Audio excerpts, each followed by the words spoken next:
اللہ تبارک و تعالیٰ نے تحویل قبلہ کے بارے میں یہ بات ارشاد فرمائی کہ یہ یہودی جو ہے نا صرف اعتراضات کرنے کے لیے، مسلمانوں کو ستانے کے لیے یہ اعتراضات کر رہے ہیں، ورنہ یہ اچھی طرح سے جانتے ہیں کہ اصل قبلہ جو ہے وہ کعبۃ اللہ ہے۔ پھر رکوع 18 میں اللہ تبارک و تعالیٰ نے یہ بات ارشاد فرمائی کہ مشرق اور مغرب، یعنی جو قبلہ اللہ تبارک و تعالیٰ نے مقرر کیا ہے، یہ مشرق میں یا مغرب میں کدھر بھی ہو، جدھر بھی تم رخ کر کے نماز پڑھو گے اللہ تبارک و تعالیٰ کو اس جانب تم موجود پاؤ گے، اور اصل اللہ تبارک و تعالیٰ چاہتے ہیں کہ تم اللہ کی عبادت کرو۔ اب کسی نہ کسی ایک طرف سارے لوگوں کو اجتماعیت کی بنیاد پر جمع کرنا ہے، تو اللہ تبارک و تعالیٰ نے بیت اللہ کو بھی قبلہ رکھا، اور اس سے پہلے چند دنوں کے لیے اللہ تبارک و تعالیٰ نے مسجد اقصیٰ کو بھی قبلہ بنایا، اور اصل مقصد یہ ہونا چاہیے عبادت کرنے والوں کا کہ وہ اللہ کی رضا کو دیکھیں عبادت میں۔ اور شریعت میں اللہ تبارک و تعالیٰ نے نماز کے لیے ایک شرط مقرر کر دی کہ اس کے علاوہ کسی اور قبلے کی جانب رخ کر کے مسلمان نماز ادا نہیں کر سکتے، اور جہاں کہیں سارے جہاں میں ساری دنیا میں ہو وہ اسی کعبۃ اللہ کی جانب ان کا اپنا فیس کرنا، رخ کرنا ضروری ہے، اور یہ نماز کے شرائط میں سے۔ پھر ابراہیم علیہ السلام کی دعا کے تعلق سے پھر اس بارے میں اللہ تبارک و تعالیٰ نے ارشاد فرمایا کہ حضرت ابراہیم نے جو دعا کی تھی، اللہ تبارک و تعالیٰ نے اس دعا کے مطابق ایک رسول کو مبعوث کیا، اور اس رسول نے لوگوں کے سامنے تلاوت کر کے اور لوگوں کو کتاب اور حکمت کی تعلیم دے کر کے اور ان کے نفوس کا تزکیہ کر کے اللہ کے رسول حضرت ابراہیم علیہ السلام کی دعا کو اللہ تبارک و تعالیٰ نے پورا کیا۔ پھر اس رکوع کے آخر میں اللہ تبارک و تعالیٰ نے ارشاد فرمایا فَاذْكُرُونِي أَذْكُرُكُمْ، تم میرا ذکر کرو میں تمہارا ذکر کروں گا۔ یہ ذکر کا مطلب جو انفرادی طور پر بھی ہم ذکر کرتے ہیں اللہ تبارک و تعالیٰ نے اس کو بھی ذکر ارشاد فرمایا، اور اجتماعی طور پر ہم جو نمازوں کا اہتمام کرتے ہیں وہ بھی ذکر ہے، اور اجتماعی طور پر کہیں ہم مجلسوں میں، کہیں ہم اپنی میٹنگز میں ہم اپنے لوگوں کے ساتھ بیٹھے ہوئے ہوں وہاں پر اللہ کا ذکر کرتے ہیں تو یہ بھی اللہ کا ذکر ہے۔ احادیث میں ہمیں یہ بات ملتی ہے کہ جو کوئی بندہ اپنے دل میں اللہ کا ذکر کرتا ہے اللہ تبارک و تعالیٰ اپنے پاس اس کا ذکر کرتا ہے، اور پھر جو کوئی بندہ مجلسوں میں اس کا ذکر کرتا ہے، اس سے بہترین مجلس میں، فرشتوں کی مجلس میں اللہ تبارک و تعالیٰ ایسے بندوں کا ذکر کرتے ہیں۔ پھر رکوع 19 میں اللہ تبارک و تعالیٰ نے ارشاد فرمایا کہ یہ ذکر کا اہتمام جو ہونا چاہیے وہ نماز ہے، لہٰذا تم صبر اور نماز کے ذریعے سے تم مدد حاصل کرو۔ اور مدد کے بعد، استعانت کے بعد اللہ تبارک و تعالیٰ نے ایک بات یہ بیان کی کہ شہیدوں کے تعلق سے تذکرہ کیا کہ شہید کس کو کہا جاتا ہے۔ شہید کو تم مردہ مت سمجھو، اللہ تبارک و تعالیٰ نے کہا کہ شہید کو تم مردہ مت سمجھو بلکہ وہ زندہ ہیں اور اللہ تبارک و تعالیٰ کے پاس سے رزق حاصل کر رہے ہیں، لیکن تمہیں اس کا شعور نہیں ہے۔ ہمیں جو یہ حیات زندگی دی گئی ہے اس کا ہی شعور ہم حاصل کر سکتے ہیں، اس سے پہلے جو زندگی تھی اس کا شعور ہمیں نہیں ہے۔ حالانکہ اللہ تبارک و تعالیٰ یہ بات ارشاد فرمائی ہے کہ ساری روحوں کو اللہ تبارک و تعالیٰ نے اس پیدائش سے پہلے، جہاں پر دنیا میں کائنات میں ہم کو پیدا کیا ہے، اس سے پہلے ہی اللہ تبارک و تعالیٰ نے ساری ارواح کو پیدا کر دیا، جس کا ہمیں شعور نہیں ہے۔ اور اس زندگی میں ہمیں پیدا کیا گیا تو اس کا شعور ہمیں ہے کہ ہمیں یہاں پر پیدا کیا گیا اور ہم یہ زندگی بتا رہے ہیں، لیکن اس کے بعد کی زندگی، برزخ کی جو زندگی ہے اور شہداء کی جو زندگی ہے، اس کا شعور ہمیں نہیں ہے۔ اللہ تبارک و تعالیٰ نے کہا کہ شہید اصل میں اللہ تبارک و تعالیٰ کے پاس باحیات ہیں اور اللہ تعالیٰ سے رزق پا رہے ہیں۔ بلکہ بعض احادیث میں اللہ تبارک و تعالیٰ نے، اللہ کے رسول نے یہ بات ارشاد فرمائی کہ اللہ کے عرش کے نیچے خندیلوں میں پرندوں کی شکل میں ان کی ارواح، شہیدوں کی روحیں جمع ہیں، اور وہاں پر وہ عرش کے نیچے جہاں چاہے وہاں پر یہ شہیدوں کی روحیں سیر کرتی ہیں۔ پھر اللہ تبارک و تعالیٰ نے صبر اور نماز سے مدد لینے کے لیے جو بات کہی تھی، وہ جو آزمائشیں آئیں گی، اللہ تعالیٰ نے ان آزمائشوں کا تذکرہ کیا۔ ہم ضرور تمہیں آزمائیں گے، خوف کے ذریعے سے، بھوک کے ذریعے سے، اور جانوں کے نقصان کے ذریعے سے، مال کے نقصان کے ذریعے سے، اور پیداوار کے نقصان کے ذریعے سے تمہاری آزمائش کی جائے گی۔ اور اس آزمائش کے وقت میں جو کوئی صبر کرے گا، اللہ تبارک و تعالیٰ نے انہیں بشارت دی ہے کہ ایسے لوگ جو ہے نا، ان کے لیے اللہ کے رسول کو کہا گیا ہے کہ ان کو بشارت دے دیں جو لوگ ایسے وقت میں صبر کریں گے۔ اور مصیبت کے وقت میں اللہ تبارک و تعالیٰ نے ہمیں کلمات سکھائے کہ جب کبھی ہم پر کوئی مصیبت آئے اور غم اور پریشانی لاحق ہو تو اس وقت ہم کہیں انا للہ و انا الیہ راجعون۔ اور اللہ تبارک و تعالیٰ نے ہمیں یہ کلمات سکھائے، اور جو کوئی صبر کرتا ہے، ان کلمات کا اہتمام کرتا ہے، اللہ تبارک و تعالیٰ اپنی رحمت ان پر نازل کرتا ہے۔ اور اس کے بعد اللہ تبارک و تعالیٰ نے آزمائش کا ایک مثال دی، آزمائش کی، اور مثال دینے کے لیے اللہ تبارک و تعالیٰ نے کہا کہ جب تم عمرہ یا حج کرنے کے لیے کعبۃ اللہ جاؤ، مکہ میں جاؤ، تو صفا اور مروہ کے درمیان میں سعی کر لیا کرو۔ تو یہ اصل میں اللہ تبارک و تعالیٰ نے عمرہ یا حج کا مناسک میں یہ بات ارشاد فرمائی، لیکن یہ ایک واقعے سے تعلق رکھتا ہے کہ کس طرح سے حضرت حاجرہ علیہ السلام نے مصیبتوں کے وقت میں صبر کیا تھا اور کوشش کی تھی، جد و جہد کی تھی۔ اس طرف اللہ تبارک و تعالیٰ نے توجہ دلائی اور لوگوں کو یہ یاد دلایا کہ تم بھی دنیا کی جد و جہد میں جب کبھی تمہیں بھوک سے، خوف سے، اور جانوں کے اور مالوں کے نقصان سے اور ثمرات کے نقصان سے تمہیں سابقہ پیش آئے، تو جس طرح سے حاجرہ علیہ السلام نے یہ سارا مقابلہ کیا، تم بھی اسی طرح سے مقابلہ کرو۔ اور اللہ تبارک و تعالیٰ نے اس کے بعد ایک اہم ترین بات یہ ارشاد فرمائی، یہ رکوع نمبر کے آخر میں، کہ جو کوئی اللہ کی آیات کو، اس کی تعلیمات کو چھپاتے ہیں، اللہ تبارک و تعالیٰ کی لعنت ہے ان لوگوں پر، اور سارے لعنت کرنے والوں کی لعنت ان لوگوں پر ہے۔ یہ تعلیمات کو چھپانا، گویا کہ قرآن مجید کی تعلیمات کو لوگوں کے سامنے کھول کر کے بیان نہیں کرتے، قرآن مجید کی تعلیم حاصل نہیں کرتے، تو گویا کہ ان پر اللہ تبارک و تعالیٰ کی لعنت ہے، اور سارے لعنت کرنے والوں کی بھی لعنت ہے۔ تو اس سے ہمیں اس بات کا پتہ چلتا ہے کہ قرآن مجید کا علم حاصل کرنا، اللہ تبارک و تعالیٰ کی تعلیمات کو حاصل کرنا کتنی اہمیت کی بات ہے کہ اس کو نہ صرف ہم تلاوت کریں اس کی، بلکہ اس کو جاننے کی کوشش کریں کہ اللہ کی تعلیمات کیا اللہ تبارک و تعالیٰ نے بندوں کے لیے نازل کی ہیں۔ رکوع 20 میں اللہ تبارک و تعالیٰ نے ارشاد فرمایا کہ خلقت میں ساری خلقت جو اللہ تبارک و تعالیٰ نے پیدا کی ہے اس دنیا میں، وہ ساری خلقت میں اللہ تبارک و تعالیٰ نے انسانوں کے لیے نشانیاں رکھ دی ہیں، اور اللہ تعالیٰ نے تذکرہ کیا بڑی بڑی نشانیوں کا۔ اللہ تعالیٰ نے زمین اور آسمان کی خلقت کا بیان کیا کہ ان میں تمہارے لیے نشانیاں ہیں، دن اور رات کے پیہم ایک دوسرے کے بعد آنے میں تمہارے لیے نشانیاں ہیں۔ اور تیسرے اللہ تبارک و تعالیٰ نے کہا کہ سمندروں میں جو کشتیاں چل رہی ہیں ان میں تمہارے لیے نشانیاں ہیں، اور بارش کے پانی میں کس طرح سے اللہ تبارک و تعالیٰ نے بارش برسائی اور اس کے ذریعے سے مردہ زمین کو پھر سے زندگی عطا کی، حیات عطا کی، اس میں تمہارے لیے نشانیاں ہیں، اور ہوا کی گردش میں تمہارے لیے نشانیاں ہیں، اور اللہ تبارک و تعالیٰ نے جو ابر اور بادل کا سایہ اور بادل بنائے ہیں اس میں تمہارے لیے نشانیاں ہیں۔ یہ بڑی بڑی خلقت کی طرف اللہ تبارک و تعالیٰ نے انسان کی توجہ مبذول کرائی تاکہ ان کے ذریعے سے انسان اللہ تبارک و تعالیٰ کی خلقت کو پہچانے، اللہ تبارک و تعالیٰ کی معرفت کو حاصل کرے۔ اور جو کوئی ان نشانیوں پر غور و فکر کرتا ہے، اللہ تبارک و تعالیٰ نے کہا کہ وہ اللہ تبارک و تعالیٰ سے شدید محبت کرتا ہے۔ وہ لوگ اللہ سے شدید محبت کرتے ہیں جو اللہ کی خلقت پر غور و فکر کرتے ہیں اور اللہ کی معرفت حاصل کرتے ہیں، اور اللہ تبارک و تعالیٰ کے علاوہ کسی اور سے اتنی شدید ترین محبت نہیں کرتے جو محبت اللہ تبارک و تعالیٰ سے ہونی چاہیے۔ اس طرح سے محبت بندے اسی وقت کر سکتے ہیں جب یہ بندے اللہ کی نشانیوں میں غور و فکر کریں، اور ان سے جو فوائد بندے حاصل کر رہے ہیں ان نعمتوں پر توجہ دیں، اور اس توجہ کی وجہ سے بندہ اللہ تبارک و تعالیٰ سے محبت کر سکتا ہے۔ رکوع نمبر 21 میں اللہ تبارک و تعالیٰ نے ارشاد فرمایا کہ شیطان کا راستہ جو ہے، شیطان اپنے راستے پر آنے کے لیے بندوں کو حکم دیتا ہے، اور وہ اپنے راستے پر لانے کے لیے طرح طرح سے ورغلاتا ہے، اور اس کا حکم یہ ہے کہ وہ برائیوں کا حکم دیتا ہے اور فحشاء اور منکرات کی طرف لوگوں کو بلاتا ہے۔ اور اللہ تبارک و تعالیٰ کا حکم یہ ہے کہ اللہ تبارک و تعالیٰ نے کہا ہے کہ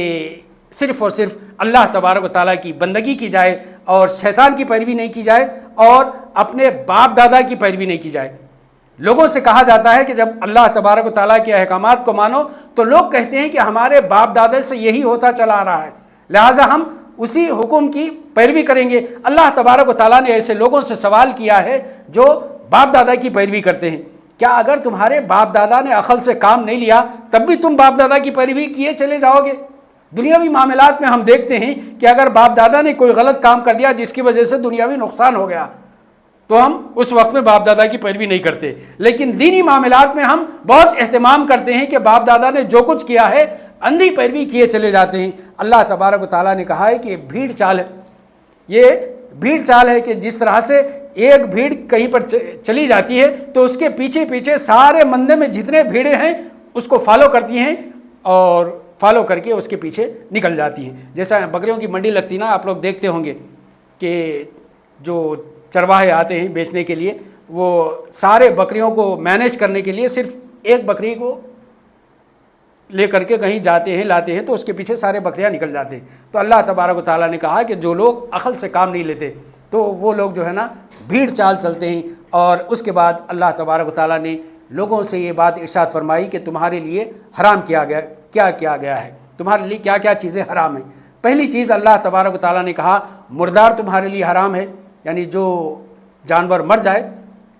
وہ اگرچہ کہ حلال جانور ہو لیکن اگر وہ مر جائے، اس کو ذبح نہ کیا گیا ہو تو وہ تمہارے لیے حرام ہے۔ دوسرے خون، بہتا ہوا خون ہے، وہ بھی ہمارے لیے حرام ہے۔ اور تیسرے سور کا گوشت، یہ بھی تمہارے لیے حرام ہے۔ اور چوتھی چیز اللہ تبارک و تعالیٰ نے کہی ہے کہ غیر اللہ کے نام پر اگر کسی جانور کو ذبح کیا گیا ہے تو وہ بھی تمہارے لیے حرام ہے۔ البتہ مجبوری کی حالت میں اگر انسان کو کوئی غذا میسر نہیں آئی اور اپنی جان بچانے کے لیے اس کے علاوہ کوئی اور غذا نہیں ہے تو اللہ تبارک و تعالیٰ نے کہا ہے کہ تم اس کو استعمال کر سکتے ہو، لیکن تب بھی حلال جان کر کے استعمال نہیں کر سکتے، بلکہ یہ تمہارے لیے حرام ہی ہے۔ اور پھر رکوع 22 میں اللہ تبارک و تعالیٰ نے ایک اہم ترین آیت کا تذکرہ کیا، جس آیت کا نام بھی مفسرین نے بیان کیا ہے کہ یہ آیت بر ہے۔ بر کہتے ہیں نیکی کو، نیکی کی آیت، جو آیت نمبر بقرہ کی 177ویں آیت ہے، جس میں اللہ تبارک و تعالیٰ نے نیکی کا جامع تصور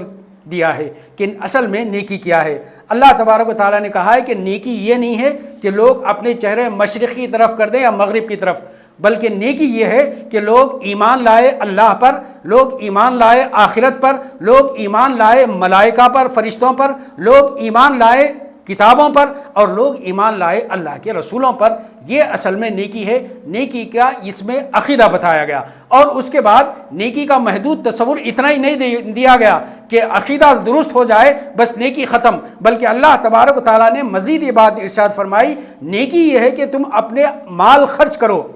اپنے والدین پر، اپنے رشتہ داروں پر، اور مسکینوں پر، غریبوں پر، یتیموں پر اور مسافروں پر تم اپنا مال خرچ کرو، یہ بھی نیکی ہے۔ اللہ تبارک و تعالیٰ نے نیکی کا تصور دیا اور کہا کہ نیکی یہ ہے کہ تم نمازوں کو قائم کرو، اور نیکی یہ ہے کہ تم زکوٰۃ کو ادا کرو، اور نیکی یہ ہے کہ تنگی کی حالت میں ہو یا فراخی کی حالت میں، مصیبت کی حالت میں ہو، جنگ کی حالت میں ہو، ایسی حالت میں تم صبر کا اہتمام کرو۔ اللہ تبارک و تعالیٰ نے ان نیک لوگوں کا تذکرہ کر کے ان کو سرٹیفکیٹ دیا اور کہا کہ اولئک هم الصادقون، یہ لوگ سچے لوگ ہیں،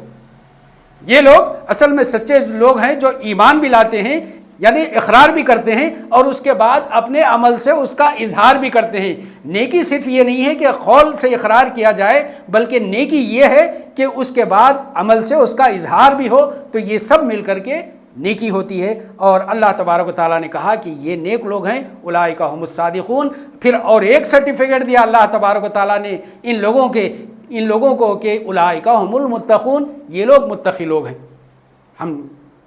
ہمارے سامنے جو تصور ہے، ہم سمجھتے ہیں کہ صرف نمازی کو ہم سمجھتے ہیں یہ متقی ہے۔ اللہ تبارک و تعالیٰ نے یہاں پر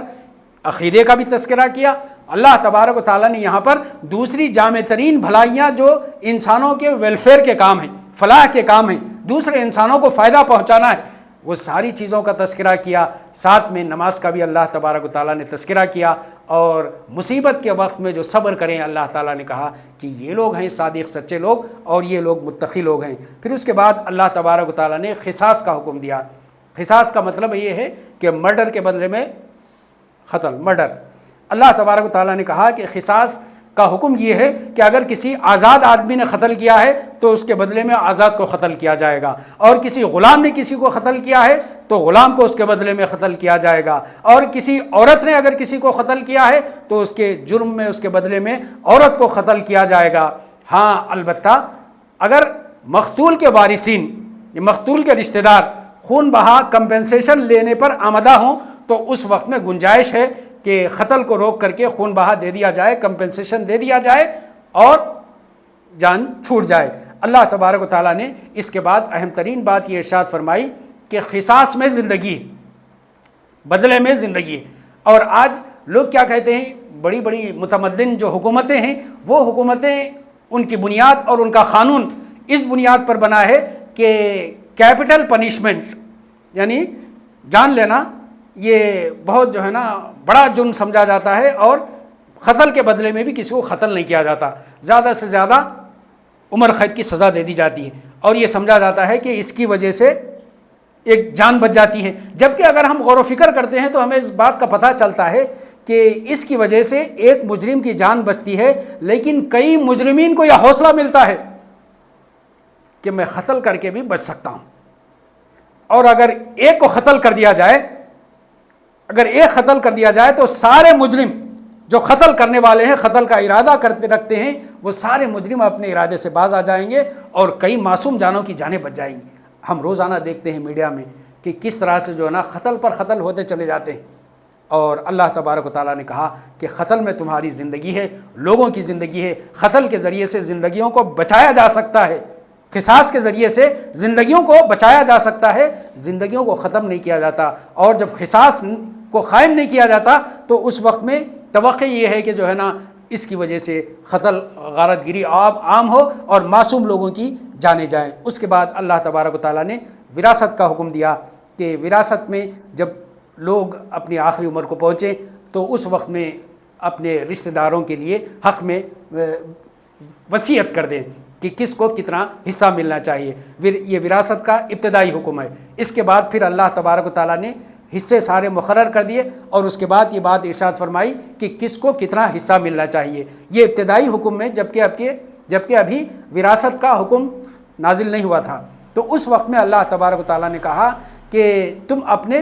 مال میں سے وصیت کر دو، اور اس وصیت کے مطابق تم اپنی وراثت کو تقسیم کرو۔ پھر رکوع نمبر 23 میں اللہ تبارک و تعالیٰ نے وہ مشہور ترین آیات کا تذکرہ کیا جن کو ہم ہر رمضان میں سنتے ہیں۔ ہر رمضان میں ہم وہ آیات سنتے ہیں جن کا تذکرہ رکوع نمبر 23 میں اللہ تبارک و تعالیٰ نے کیا، اور روزے کو فرض کیا مسلمانوں پر، اور یہ بات ارشاد فرمائی کہ یہ روزے اسی طرح سے فرض کیے گئے ہیں جس طرح سے پچھلی امتوں میں اللہ تبارک و تعالیٰ نے فرض کیے تھے، اور اس کا مقصد بیان کیا کہ روزے کس لیے فرض کیے گئے۔ ہم سمجھتے ہیں کہ جو ہے نا روزے اس لیے فرض کیے گئے تاکہ اس کے ذریعے سے ہم اپنی ڈائٹنگ کا کوئی پلان کر لیں، یا اللہ تبارک و تعالیٰ چاہتا ہے کہ کوئی صحت مند معاشرہ پیدا ہو جائے، ایسا نہیں ہے، بلکہ روزے اس لیے فرض کیے گئے کہ اللہ تبارک و تعالیٰ چاہتے ہیں کہ لوگوں میں تقویٰ کی صفت پیدا ہو، لوگ متقی بن جائیں۔ آج راشننگ کی جاتی ہے، اور جب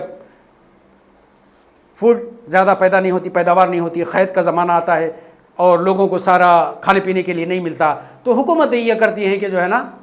راشننگ کر دیتے ہیں کہ کس کو کتنا ملنا چاہیے۔ اللہ تبارک و تعالیٰ کے پاس دینے کے لیے کچھ کم نہیں ہے۔ اللہ تعالیٰ نے کہا کہ ہم رازق ہیں، ہم لوگوں سے رزق مانگتے نہیں ہیں بلکہ ہم ہی لوگوں کو رزق دیتے ہیں۔ رزق کی اللہ تبارک و تعالیٰ کے پاس کمی نہیں ہے۔ اللہ تبارک و تعالیٰ نے روزے اس لیے فرض کیے تاکہ اس کے ذریعے سے مسلمانوں کی تربیت کی جا سکے اور ان کو ایک پابند ڈسپلن مسلمان بنایا جائے کہ وہ جب اللہ تعالیٰ کا حکم ہو کھائیں، جب اللہ تعالیٰ کا حکم ہو اس سے رک جائیں، جب اللہ تعالیٰ کا حکم ہو اٹھ جائیں، اور جب اللہ کا تعالیٰ کا حکم ہو سو جائیں۔ اللہ تبارک و تعالیٰ چاہتے ہیں کہ یہ ڈسپلن مسلمانوں میں پیدا ہو جائے، اور اللہ تبارک و تعالیٰ نے اس کے لیے روزوں میں آسانیاں بھی پیدا کی۔ ایسا نہیں ہے کہ سارے مسلمان خواہ وہ مریض ہوں، مسافر ہوں، سب روزہ رکھیں۔ اللہ تبارک و تعالیٰ نے یہ آسانی عطا فرمائی کہ جو لوگ مریض ہوں ان دنوں میں یا پھر مسافر ہوں، سفر پر ہوں، تو اللہ تبارک و تعالیٰ نے کہا کہ دوسرے دنوں میں اتنی ہی تعداد وہ پوری کر لیں۔ اس کے بعد اللہ تبارک و تعالیٰ نے اسی رکوع میں یہ بات ارشاد فرمائی کہ رمضان وہ مہینہ ہے جس میں اللہ تبارک و تعالیٰ نے قرآن کو نازل کیا۔ سارے 12 مہینوں میں اللہ تبارک و تعالیٰ نے اسی ایک مہینے کا تذکرہ قرآن مجید میں نام کے ساتھ کیا، اس کے علاوہ کسی اور مہینے کا تذکرہ نہیں کیا۔ اور اللہ تعالیٰ نے اس مہینے کا تذکرہ اس لیے کیا کہ اس مہینے میں اللہ تعالیٰ نے قرآن کو نازل کیا۔ کل آپ کے سامنے جو بات آئی تھی کہ جس چیز کی نسبت قرآن مجید سے ہو جاتی ہے اس کا عظمت اور احترام بڑھ جاتا ہے۔ اب یہ مہینے کی عظمت اللہ تبارک و تعالیٰ نے کس طرح سے بڑھا دی؟ قرآن مجید میں اللہ تبارک و تعالیٰ نے اس مہینے کا ذکر کر دیا اور یہ بات ارشاد فرمائی کہ قرآن مجید اللہ تبارک و تعالیٰ نے نازل کی ہے ہدی للناس بنا کر کے، سارے انسانوں کی ہدایت کے لیے۔ کل ہم نے پڑھا تھا، آج بھی ریویژن میں آپ کے سامنے بات آئی کہ اس کتاب سے متقین فائدہ اٹھا سکتے ہیں، متقین کے لیے ہدایت ہے۔ یہ بات سورہ بقرہ کے آغاز میں بیان کی گئی، یہاں پر یہ بات بیان کی جا رہی ہے کہ یہ ہدی للناس ہے، وہاں پر ہدی للمتقین کہا اللہ تبارک و تعالیٰ نے۔ تو یہ کنفیوژن پیدا ہو سکتا ہے کہ کیا اس میں کنٹرڈکشن ہے، تضاد ہے کہ ایک مرتبہ اللہ تعالیٰ کہتے ہیں کہ یہ ہدی للناس ہے، ایک مرتبہ کہتے ہیں کہ یہ ہدی للمتقین ہے۔ اصل میں ہمارے کم علمی کا نتیجہ ہے جس کی بنیاد پر ہم یہ سمجھتے ہیں کہ جو ہے نا یہ تضاد ہے، کانٹرڈکشن ہے۔ اللہ کے کلام میں اللہ تعالیٰ نے کہا کہ یہ لاریب کلام ہے، اس میں کوئی ڈاؤٹ نہیں۔ یہ ہمارے عقل کی اور ہماری کم علمی کا نتیجہ ہے کہ ہم یہ باتیں سمجھ نہیں پاتے۔ تو اللہ تبارک و تعالیٰ نے یہاں پر ہدی للناس کہا اور سورہ بقرہ اسی سورہ کے آغاز میں کہا ہدی للمتقین۔ اصل میں ہدایت کے 2 درجے ہیں۔ ہدایت کا ایک درجہ علمی درجہ ہے، نالج پرپس ہم ہدایت کے طلبگار ہوتے ہیں، نالج کے لیے ہم قرآن پڑھتے ہیں، نالج کے لیے ہم اجتماعات میں حاضر ہوتے ہیں، نالج کے لیے ہم مدرسوں کو جاتے ہیں اور نالج کے لیے ہم بہت سے دوسرے کام کرتے ہیں۔ تو اللہ تبارک و تعالیٰ نے کہا کہ یہ نالج پرپس جو ہدایت ہے اللہ تبارک و تعالیٰ نے سارے لوگوں کے لیے رکھ دیا ہے۔ لیکن اگر کوئی اس سے عملی ہدایت حاصل کرنا چاہتا ہے تو عملی ہدایت کے لیے تقوی ضروری ہے، تقوی کے بغیر اس کی عملی ہدایت حاصل نہیں کر سکتا۔ جو لوگ اللہ سے ڈرتے ہیں اللہ تبارک و تعالیٰ نے کہا کہ وہی اس سے عملی ہدایت حاصل کر سکتے ہیں۔ تو یہ ہدی للناس ہے، سارے انسانوں کے لیے ہدایت ہے۔ علم جب ملے گا اور علم پر لوگ عمل کریں گے تو اس کے بعد ہدایت ان کو علم کی بھی ملے گی، عمل کی بھی ملے گی۔ پھر اللہ تعالیٰ نے کہا کہ اس کو بینات یعنی قرآن کو کھول کھول کر کے بیان کیا گیا ہے اور ہمارے سامنے یہ باتیں پیش کی جاتی ہیں کہ قرآن ایسی کتاب ہے جو سب کے سمجھنے کی نہیں ہے، سب نہیں سمجھ سکتے۔ اللہ تعالیٰ نے کہا بینات، اللہ تبارک و تعالیٰ نے اس کو کھول کھول کر کے پیش کیا ہے۔ اللہ تبارک و تعالیٰ نے ہر انسان کی سمجھ کے مطابق اللہ تعالیٰ نے اس میں باتیں بیان کی ہیں۔ ایک عام آدمی کی سمجھ کے مطابق بھی اس میں باتیں بیان کی اور ایک اوسط درجے کے آدمی کے مطابق بھی اللہ تعالیٰ نے اس میں باتیں بیان کی اور ایک عالم کے مطابق بھی، اس کے ذہن کے مطابق بھی اللہ تبارک و تعالیٰ نے اس میں باتیں بیان کی۔ تو اس میں سارے انسانوں کے لیے اللہ تعالیٰ نے ہدایت کے لیے بینات کھول کھول کر کے باتیں بیان کی۔ اور تیسری صفت اللہ تعالیٰ نے قرآن مجید کی بیان کی کہ یہ فرقان اللہ تبارک و تعالیٰ نے اس کو بنایا ہے۔ فرقان کا مطلب ہوتا ہے کسوٹی، کسی بھی چیز کو جانچنے کا پیمانہ، کرائٹیریا۔ اللہ تبارک و تعالیٰ نے اس قرآن مجید کو بنایا ہے کہ یعنی حق کون سا ہے اور ناحق کیا ہے، بھلائی کیا ہے، برائی کیا ہے، اس میں سارے میں تمیز اور ڈفرینسیشن کر کے یہ قرآن مجید بتا دیتی ہے کہ اچھائی کیا ہے اور برائی کیا ہے۔ اس کے بعد اللہ تبارک و تعالیٰ نے تذکرہ کیا کہ بندوں سے کہو کہ جب بندہ مجھے پکارتا ہے تو ان کی دعا کو سنتا ہوں، ان کی پکار کو سنتا ہوں اور اس کا جواب دیتا ہوں۔ تو اس میں دعا کی اہمیت کا اندازہ ہمیں ملتا ہے کہ اللہ تبارک و تعالیٰ نے یہ بات ارشاد نہیں فرمائی کہ میں صرف امام صاحب کی دعا کو سنتا ہوں، میں مولانا کی دعا کو سنتا ہوں، میں نیکوکاروں کی دعا کو سنتا ہوں، میں متقین کی دعا کو سنتا ہوں۔ اللہ تعالیٰ نے یہ بھی نہیں کہا کہ میں صرف مسلمانوں کی دعا کو سنتا ہوں۔ اللہ تعالیٰ نے کہا کہ میں بندوں کی دعا کو سنتا ہوں جب وہ مجھے پکارتے ہیں، اور نہ صرف سنتا ہوں بلکہ اس دعا کا میں جواب دیتا ہوں۔ تو اسی لیے بندوں کو چاہیے کہ بندے اللہ تبارک و تعالیٰ سے اپنا تعلق پیدا کریں دعا کے ذریعے سے۔ پھر اللہ تبارک و تعالیٰ نے اس کے بعد آخر میں اس رکوع میں یہ بات ارشاد فرمائی کہ ایک دوسرے کے مال باطل طریقے سے مت کھاؤ، ایک دوسرے کے مال باطل طریقے سے مت کھاؤ۔ اللہ تبارک و تعالیٰ نے اس صورت کا آغاز کیا روزے کے ذریعے سے کہ حلال سے بھی بچنے کی اللہ تبارک و تعالیٰ نے تلقین کی اور ٹریننگ دی، تربیت دی۔ اب اس تربیت کے بعد اللہ تبارک و تعالیٰ کہتے ہیں کہ اب تم دوسرے دنوں میں اور رمضان کے دنوں میں تم رشوت اور دھوکہ دھڑی کے ذریعے سے لوگوں کے مال ناروا طریقے سے کھایا مت کرو۔ اس رکوع نمبر 24 میں اللہ تبارک و تعالیٰ نے کہا لوگ چاند کے متعلق سوال کرتے ہیں، چاند کی بڑھتی گھٹتی یہ جو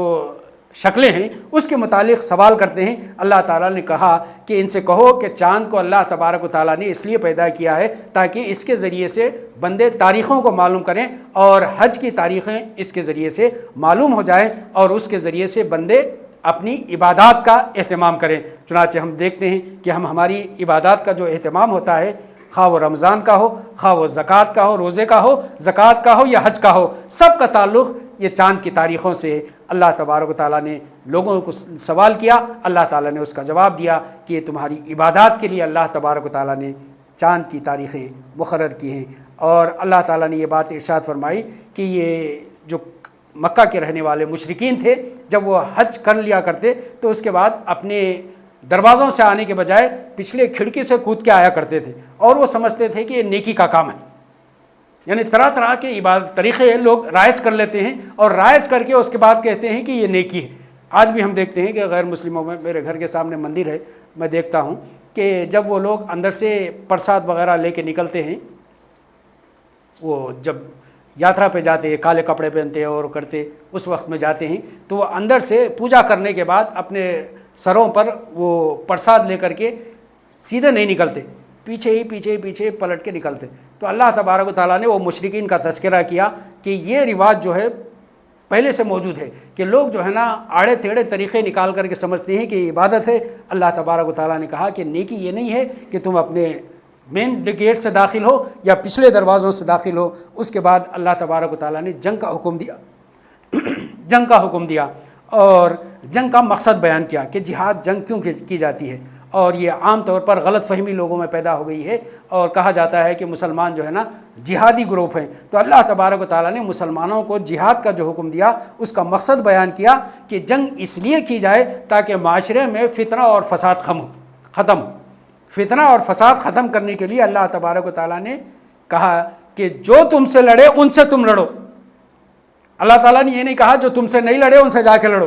اللہ تعالیٰ نے اس رکوع میں بات ارشاد فرمائی جو تم سے لڑے تم ان سے لڑو اور جو تمہیں اپنے گھروں سے نکالے ان کو تم اپنے گھروں سے نکالو۔ اللہ تبارک و تعالیٰ نے جنگ کا فلسفہ بیان کیا، اس کے ذریعے سے معاشرے میں، دنیا میں، خطوں میں، ملکوں میں امن پیدا ہو سکتا ہے۔ اللہ تبارک و تعالیٰ نے امن کی خاطر مسلمانوں کو جنگ کا حکم دیا اور یہ بات ارشاد فرمائی کہ فتنہ اور فساد قتل سے شدید تر ہے۔ فتنہ اور فساد کسی سوسائٹی میں پیدا ہو جائے تو وہ قتل سے زیادہ سوسائٹی کو خراب کرتا ہے، اسی لیے اللہ تبارک و تعالیٰ نے مسلمانوں کو جنگ کا حکم دیا۔ اور اس کے بعد حج کے مسائل بیان کیے کہ حج کے کیا مسائل ہیں، کس طرح سے مسلمان حج کریں، اور رکوع 25 میں تفصیل کے ساتھ اللہ تبارک و تعالیٰ نے حج کے مناسک بیان کیے اور اللہ تبارک و تعالیٰ نے حج کے لیے لوگوں کو حکم دیا کہ جب تم حج کے لیے نکلو تو اس وقت میں لڑائی جھگڑے کی اور گالم گلوچ کی باتیں مت کیا کرو۔ اللہ تبارک و تعالیٰ نے کہا کہ یہاں پر اللہ کا ذکر کرو، جس طرح تم پہلے اپنے آبا اور اجداد کا ذکر کیا کرتے تھے بلکہ اس سے بھی زیادہ اللہ کا ذکر کیا کرو۔ یعنی حج جو بندے کرتے ہیں اللہ تبارک و تعالیٰ نے کہا کہ یہاں پر اب اپنے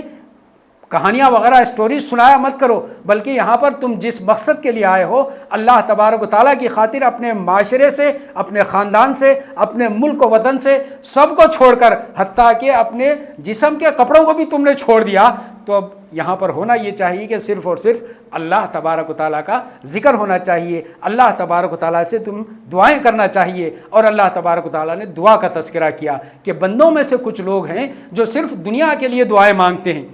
اللہ تبارک و تعالیٰ نے کہا کہ ان کو دنیا میں دے دیا جاتا ہے، اور بندوں میں سے کچھ لوگ ہیں جو دنیا کے لیے بھی مانگتے ہیں اور آخرت کے لیے بھی مانگتے ہیں۔ ربنا آتنا فی الدنیا حسنہ وفی الآخرۃ حسنہ، اللہ تبارک و تعالیٰ نے کہا ہم یہ دعا سب جانتے ہیں، سب پڑھتے ہیں، روز کرتے ہیں، لیکن اس کے بعد اللہ تبارک و تعالیٰ نے ایک اہم ترین بات بیان کی کہ یہ دعا تو ہم کرتے ہیں، لیکن اللہ تبارک و تعالیٰ نے کہا کہ اس دعا کے بعد یہ بات ارشاد فرمائی کہ ان کو ان کے اعمال کے مطابق دنیا میں اور آخرت میں صلہ دیا جائے گا۔ یعنی ہم صرف دعا ہی کرتے رہ جائیں اور کوئی عمل نہیں کریں تو اللہ تبارک و تعالیٰ نے کہا کہ ان کے اعمال کے مطابق انہیں دنیا اور آخرت میں اللہ تبارک و تعالیٰ اجر دینے والے ہیں۔ پھر اس کے بعد اللہ تعالیٰ نے وہ اہم ترین آیت ارشاد فرمائی، ادخلوا فی السلم کافہ، تم لوگ پورے کے پورے اسلام میں داخل ہو جاؤ اور شیطان کی پیروی مت کرو کیونکہ شیطان تمہارا دشمن ہے۔ اللہ تبارک و تعالیٰ نے اس میں جو کہا ہے کہ پورے کے پورے اسلام میں داخل ہو جاؤ، اس کا مطلب یہ ہے کہ ہم اپنے عقیدے کے اعتبار سے، اپنے عمل کے اعتبار سے، اپنے ظاہری اعتبار سے، اپنے باطنی اعتبار سے، سارے اعتبارات سے ہم اسلام میں پورے کے پورے داخل ہو جائیں اور اللہ تبارک و تعالیٰ کے احکامات کی مکمل پیروی کریں۔ ایسا نہیں ہے کہ ہوائے نفس کی خواہشات کی پیروی کریں یا پھر رسوم و رواج کی پیروی کریں یا پھر ہم اپنے بزرگوں کی پیروی کریں، بلکہ اللہ تعالیٰ یہ چاہتے ہیں کہ مکمل ترین پیروی جو ہونی چاہیے وہ اللہ تبارک و تعالیٰ کی پیروی ہونی چاہیے اور شیطان کی پیروی سے ہم دور ہو جائیں۔ اللہ تبارک و تعالیٰ نے کہا کہ کوئی شیطان کی یعنی شیطان کو اللہ تعالیٰ نے دشمن کہا ہے۔ ہم دشمن کی پیروی کبھی کرتے ہیں، دشمن کو اپنا آئیڈیل بناتے ہیں، لیکن اللہ تبارک و تعالیٰ نے کہا ہے کہ دشمن ہے تمہارا اور تم اپنی زندگی میں اس کی پیروی کیے چلے جاتے ہو۔ اللہ تعالیٰ نے سورہ رکوع نمبر 26 میں یہ بات ارشاد فرمائی کہ کفر جو لوگ اختیار کرتے ہیں ان لوگوں کو دنیا کی زندگی کو دل پسند بنا دیا گیا۔ کفر کی راہ جو اختیار کرتے ہیں ان کے لیے اللہ تبارک و تعالیٰ نے اس دنیا کو دل پسند بنا دیا ہے، اور وہ جو لوگ ایمان لائے ہیں ان پر جو ہے نا باتیں بناتے ہیں۔ اللہ تبارک و تعالیٰ نے کہا ہے کہ یہ آخرت میں اللہ تبارک و تعالیٰ ان کے سارے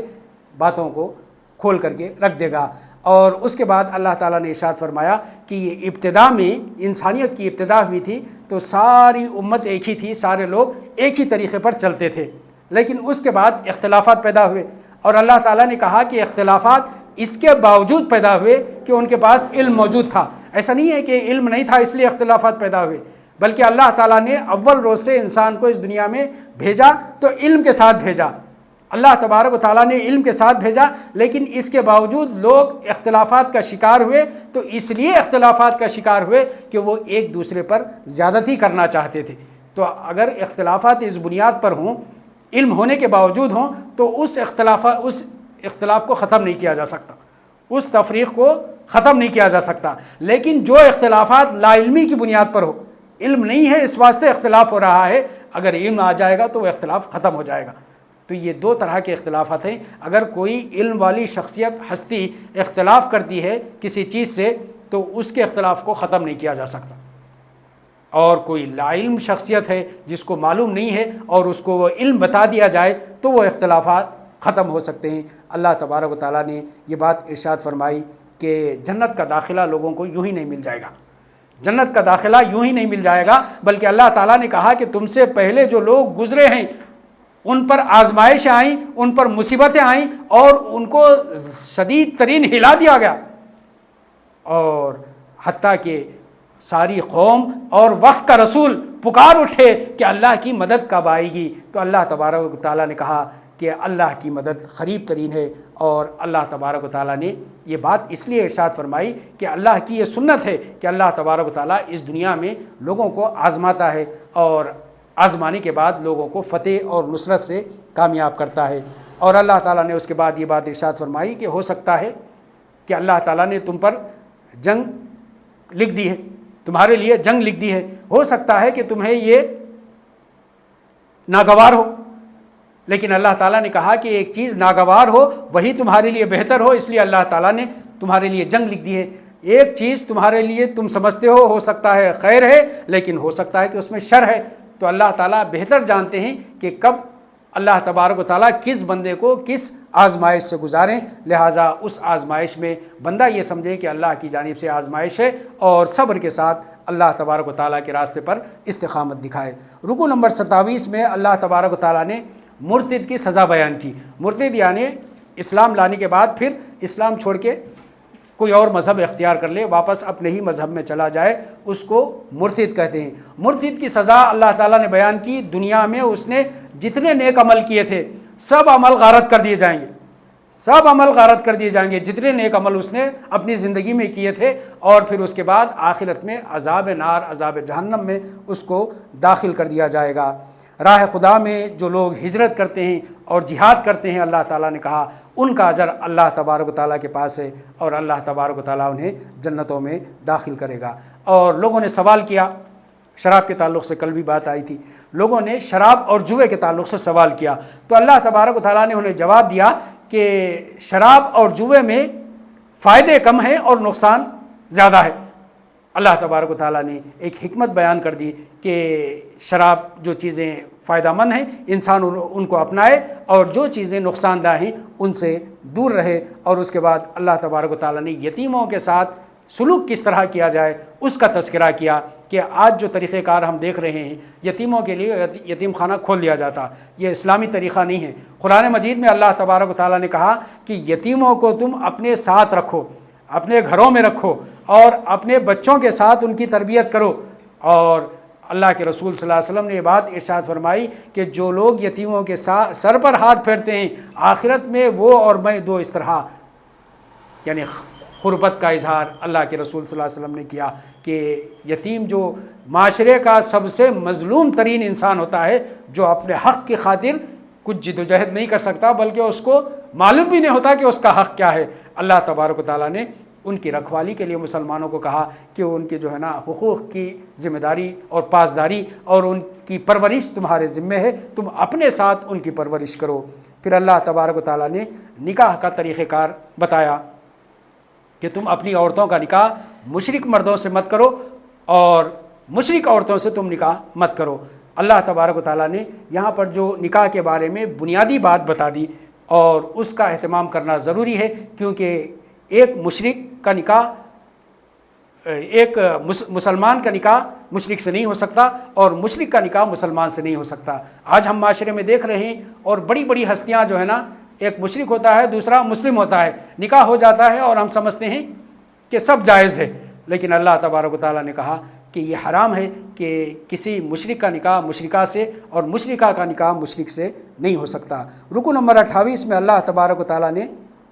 ایک سوال کیا گیا تھا حیض عورتوں کے معاملات کے بارے میں، تو اللہ تبارک و تعالیٰ نے وہ خواتین کی حیثیت اور خواتین کے مسائل اور خواتین سے مردوں کا تعلق کے بارے میں تفصیلات بیان کی کہ ان کا طریقہ کار کیا ہونا چاہیے، کس طرح سے خواتین کے ساتھ وہ ان مسائل میں اپنے تعلقات رکھیں۔ پھر اللہ تبارک و تعالیٰ نے طلاق کے مسائل بیان کیے، اور کس طرح سے طلاق کی دی جائے اس کا پروسیس بھی اللہ تبارک و تعالیٰ نے قرآن مجید میں بیان کیا کہ طلاق جس طرح سے آج معاشرے میں یہ چیز بیان کی جاتی ہے، میڈیا میں اچھالی جاتی ہے کہ اسلام میں جو طلاق کا قانون ہے وہ ایک جبری قانون ہے، یعنی عورتوں پر ظلم و ستم اس کے ذریعے سے ہوتا ہے، تو یہ قانون ایسا نہیں ہے کہ ایک مرتبہ میں کسی عورت کو غصے میں آگے اور طلاق دے دی جائے، بلکہ طلاق کا طریقہ کار ہے۔ اللہ تبارک و تعالیٰ نے دوسری صورتوں میں بیان کیا ہے، طلاق سے پہلے 5 مرحلے ہیں، ان 5 مرحلوں کے بعد اگر دونوں میں مصالحت نہیں ہو، دونوں ایک دوسرے کے ساتھ نہیں رہنا چاہتے ہوں، تو اس کے بعد پھر طلاق ہے۔ اللہ تبارک و تعالیٰ نے کہا کہ طلاق کس طرح سے دی جائے، اور اس کے بعد مردوں کے اور عورتوں کے حقوق بیان کیے، اور یہ بات ارشاد فرمائی کہ عورتوں کے اور مردوں کے دونوں کے حقوق برابر ہیں ایک دوسرے پر، دونوں کو ایک دوسرے پر کوئی فضیلت نہیں ہے۔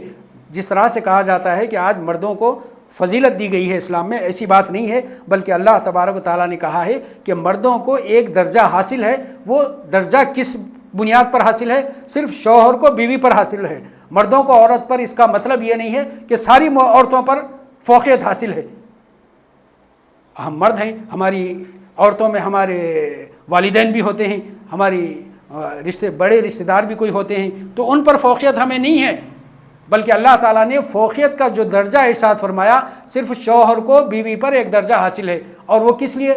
وہ اس لیے حاصل ہے کہ دنیا کا سسٹم جو بھی جہاں بھی چلتا ہے، ہر جگہ کوئی نہ کوئی ایک فوقیت رکھتا ہے اور کوئی ایک فوقیت رکھتا ہے اور اس کے ماتحت سب لوگ ہوتے ہیں۔ تو اللہ تبارک و تعالیٰ یہ جو خاندانی نظام ہے، اس خاندانی نظام کو چلانے کے لیے بھی اللہ تبارک و تعالیٰ نے مرد کو فوقیت دی ہے۔ اس لیے فوقیت نہیں دی کہ جو ہے نا ماتحت بنا کر کے اس کو، عورت کو کوئی نوکرانی بنا کر کے رکھا جائے، بلکہ اس لیے فوقیت دی ہے کہ اپنے گھر کا جو ماحول ہے اس ماحول کو بہترین طریقے سے کس طرح سے چلایا جا سکتا ہے، اس بنیاد پر مرد کو فوقیت دی ہے۔ اس کے بعد اللہ تبارک و تعالیٰ نے خصموں کا تذکرہ کیا کہ لوگ جو خصمیں کھا لیتے ہیں، ان خصموں پر لوگوں کی پکڑ ہوتی ہے۔ ایسی بات نہیں ہے کہ جب چاہے جو چاہے قسم کھا لی اور اس کو یوں ہی چھوڑ دیا جائے گا، بلکہ اللہ تبارک و تعالیٰ نے کہا کہ لوگ اگر قسم کھا کر عہد کرتے ہیں، کسی سے قسم کھا کر کوئی بات کرتے ہیں، تو اللہ تبارک و تعالیٰ اس بات پر اس کو پکڑے گا، اور قسم کا کفارہ بھی اللہ تعالیٰ نے دوسری صورتوں میں بیان کیا۔ رکوع نمبر 29 میں اللہ تبارک و تعالیٰ نے پھر طلاق کی تفصیلات بیان کی، اور طلاق کی تفصیلات کے بعد اللہ تبارک و تعالیٰ نے جو دوسرا آپشن ہے علیحدگی کا، یعنی مرد اور عورت کی علیحدگی کا ایک طریقہ کار جس کو بیان کیا جاتا ہے، اور ہم سمجھتے ہیں کہ یہی ایک طریقہ ہے، مرد جب چاہے جب طلاق دے سکتا ہے۔ اللہ تعالیٰ نے دوسرا طریقہ بیان کیا، وہ طریقہ ہے خلا کا طریقہ، یعنی عورت چاہتی ہے کہ وہ علیحدگی اختیار کرے تو اس کو بھی اللہ تبارک و تعالیٰ نے اختیار دیا کہ وہ اپنا مہر چھوڑ کر کے خلا حاصل کر سکتی ہے۔ اگر طلاق دی جائے تو جتنا مہر مرد نے دیا ہے وہ سب مہر اس کو عورت کا ہو جائے گا، وہ واپس مرد نہیں لے سکتا۔ لیکن اگر عورت مرد سے علیحدہ ہونا چاہتی ہے تو یہ جو مہر اس نے مرد سے لیا ہے وہ اس کو واپس دینا ہوگا۔ اور یہ گویا کہ اسلامی نظام میں اللہ تبارک و تعالیٰ نے طلاق کا جو سسٹم رکھا ہے وہ ایک ایگزٹ گیٹ ہے، یہ ہمیشہ استعمال کرنے کے لیے نہیں ہے، ہر ماحول میں ہر مرتبہ استعمال کرنے کے لیے نہیں ہے، بلکہ جس طرح سے ہم پلین میں سفر کرتے ہیں تو پلین میں ایک ایگزٹ گیٹ ہوتا ہے، اور وہ ایگزٹ گیٹ سے استعمال نہیں کرتے، لیکن کبھی حادثہ ہو جائے تو اس حادثے میں جان بچانے کے لیے اس ایگزٹ گیٹ کو استعمال کیا جاتا ہے۔ تو اسی طرح سے اگر انسان کی معاشرتی زندگی میں، عائلی خاندانی زندگی میں کبھی ایسے حادثات رونما ہو جائیں جس کی وجہ سے دونوں ایک جگہ رہنا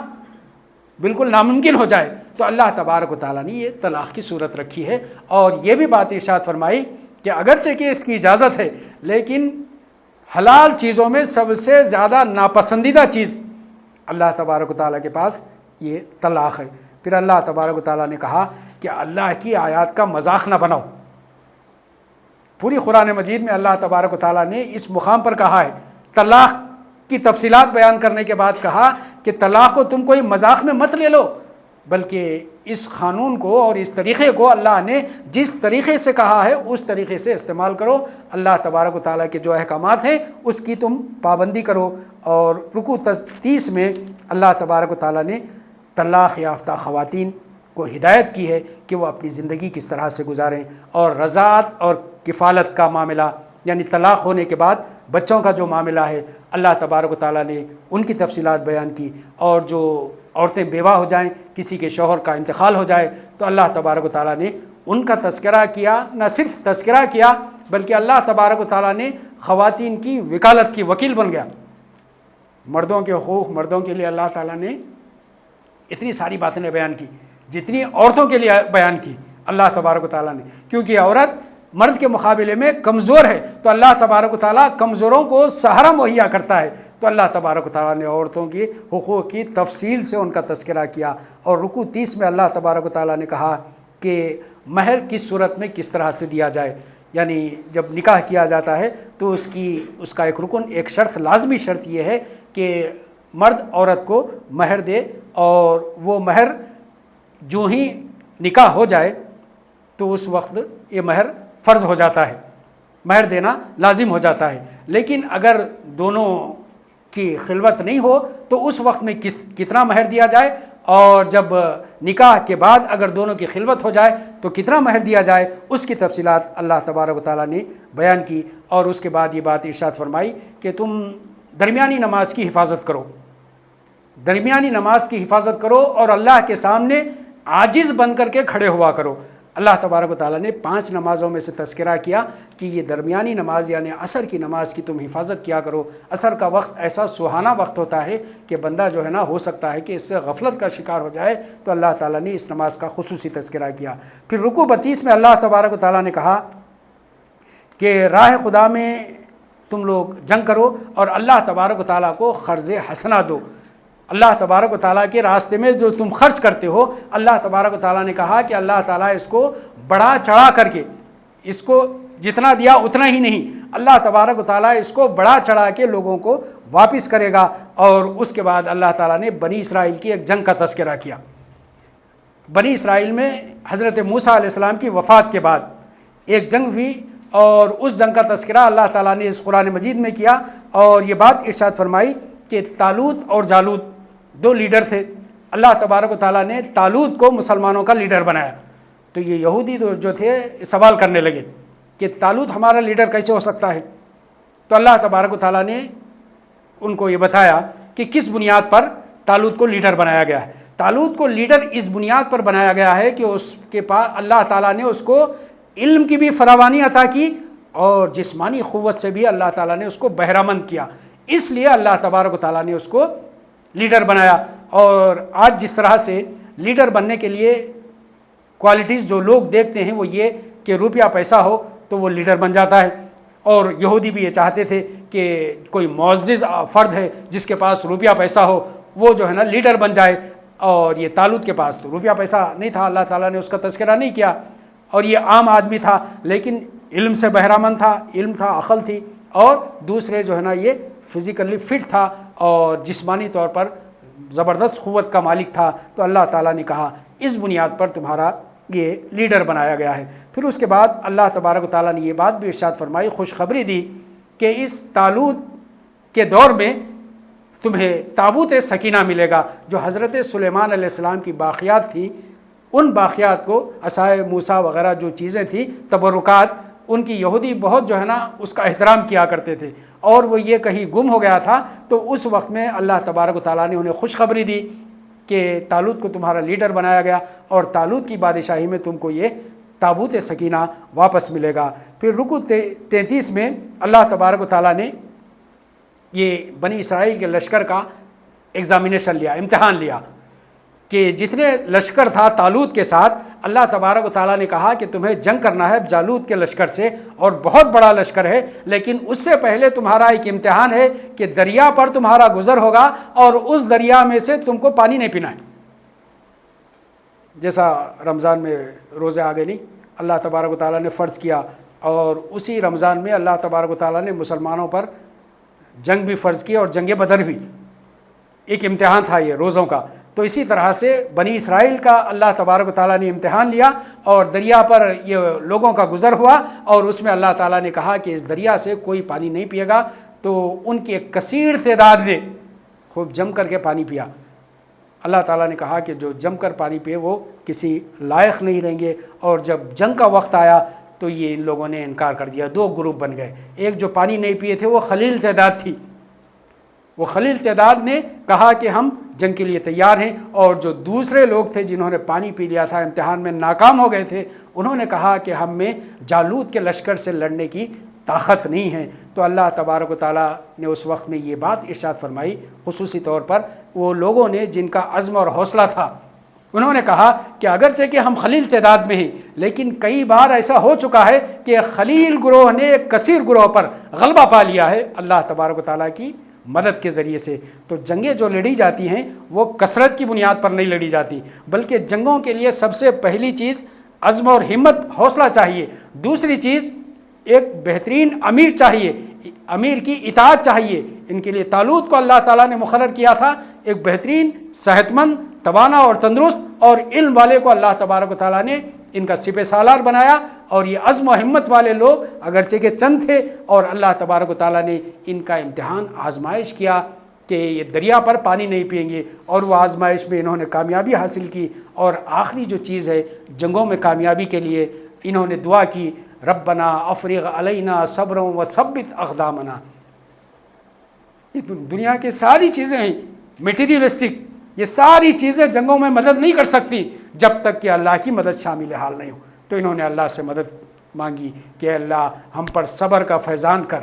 صبر کو انڈیل دے ہم پر، اور جنگ کے میدان میں ہمارے قدموں کو جمائے رکھ، اور اللہ تبارک و تعالیٰ نے انہیں کامیابی سے ہمکنار کیا۔ تو نوجوانوں، آج یہ جو دوسرا پارہ تھا ہم نے مکمل کیا،